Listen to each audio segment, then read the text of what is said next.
Hey everybody, welcome back to the Matt Greer Music channel. Here lately I've been playing a little more with my MPC One.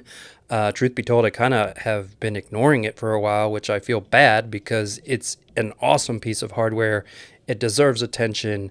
And yeah, I just thought today I'd kind of talk to you about what I've been doing with it, a little bit about my workflow, impressions, and things that I've been enjoying about this device, and maybe share a little music I've been doing with it. So, no real plan here. Just kind of want to talk about the MPC One, some of the ways that I've been using it, and just maybe give you some insights on my music making philosophies with samplers, I guess. Why have I been ignoring this thing? Well, truth be told, every time I turned it on for a while, I would just end up exploring all the features. And I mean, there is so much that this device can do. It really is like a DAW in a box. There's other products that have sort of had that same mantra. There's the Akai Force for one. The Octatrack used to sort of get compared that way. And those had sort of like the more clip launch focus, where it was like, I guess maybe closer to like Ableton with a launch control sort of interface. That seemed to be sort of where those lined. If this is like a DAW, it's more like FL Studio, or something that's obviously very sequencer based, because MPCs have been basically sequencer based instruments from the get go. But they've taken that and they've just expanded all of those functions now to have this really intuitive song mode with all these different levels of automation that you can do to effects, to the parameters of the instruments, to the samples. There's so much detail, but the thing is, I would turn it on and I would just find myself just exploring all of that stuff for hours and never really make any music with it. And then they they launched the new update, and it added even more. So is there even more of that sort of exploratory thing that I was doing? But in the past few days, I decided to dial it all back and get back to basics. And I decided to not use the onboard samples. I really went back to like old school MPC. I've got this MPC 2000 here. I kind of went back to that type of workflow where it's like, okay, I'm going to sample a kick. I'm going to sample some snares. I'm going to find my own hi-hats. I'm going to get my own bass sound, and really just went back to the OG way of working with an MPC. And it took me out of that need to explore all of that it can do and let me just focus on a workflow that was conducive to me as a producer. And then after I got my sounds in, then while my sequence was running, I went and started playing with all those automations, all the plug-in effects, all the different detail stuff that you could do to basically engineer the beat that I had made. So yeah, just these are no doubt very complex and deep devices, but they don't have to be. If you're like into the OG way of just let me get a record in there, let me start cutting up samples, it's all still there. And if you approach it with that sort of workflow first and then expand around that, it becomes far less overwhelming, at least for me. So yeah, it's been a good road this week because I've been able to sort of focus my energies into areas that I'm comfortable with, and it helped me find my sound on this box. I think one of the other tracks I made was like this 80s sounding synth pop thing, which sometimes I dabble in that, but it's not really the way I usually use a sampler. I'm very much like into boom bap and in indie hip hop and trip hop and that kind of sound. So that was out of character, but it's something I made because of the tools that I was playing with rather than maybe what I really had wanted to. So anyway, enough talking here. I'll show you my kit and then kind of how I've broken this project down. So I've got multiple tracks here. I've got 8 different tracks. This is the track mute mode, if you're not familiar, where I can turn different tracks on and off. We'll play with that in a minute. And then I've got my different banks kind of broken apart. All my samples are in program one. I could have put them into additional programs. I maybe should have, because different programs can run different. Let's see, I've got a few different things here, like program one and a plugin one. I can apply different effects on each of those individually. So if I'd broken my samples out into more programs, I could have kind of divided those up into different effect groups a little more functionally or efficiently. I don't know what the word is. But anyway, here's some samples that I found. I literally just clipped these right off the internet from my browser from a website called samplefocus.com. You're probably familiar with it, but it's a great place for free samples, and there's a huge variety of stuff. But got my kicks, you know. I like having multiple kicks in a single kit. Same thing goes for snares.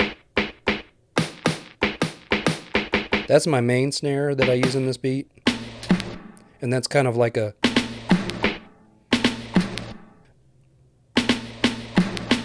Those two snares I use for rolls and that kind of thing.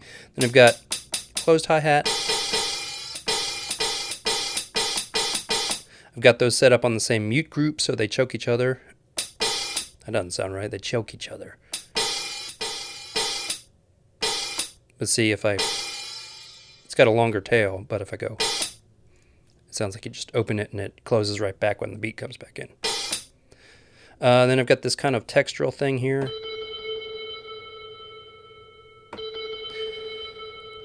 I personally tend to always layer like kind of spacey, atypical percussive sounds into the background of my stuff. It's just something that I find adds a lot of flavor. So I've got this little clicky thing. Turn on full level so these are coming through clear. Sort of like a camera open sound.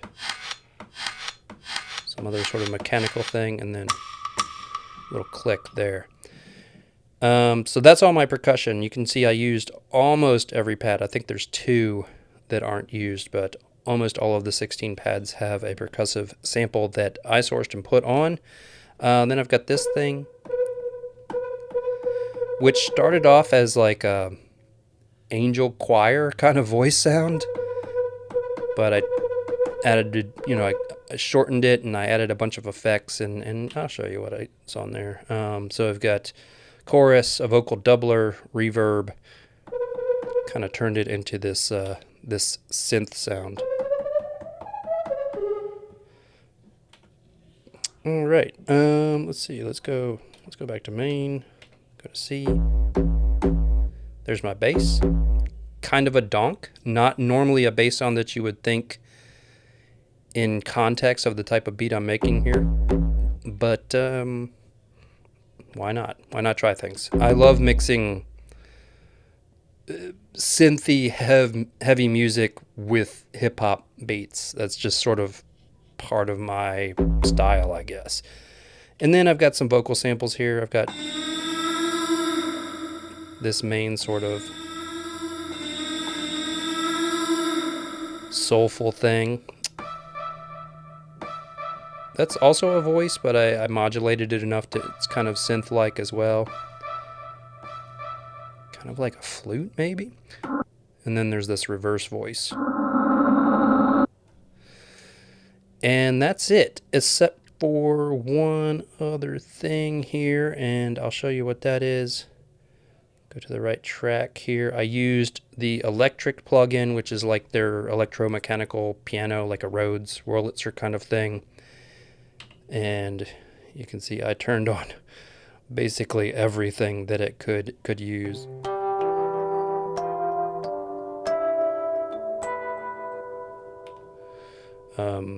I even added some EQ after the effect to trim out some of the bass and boost a little bit of the mids.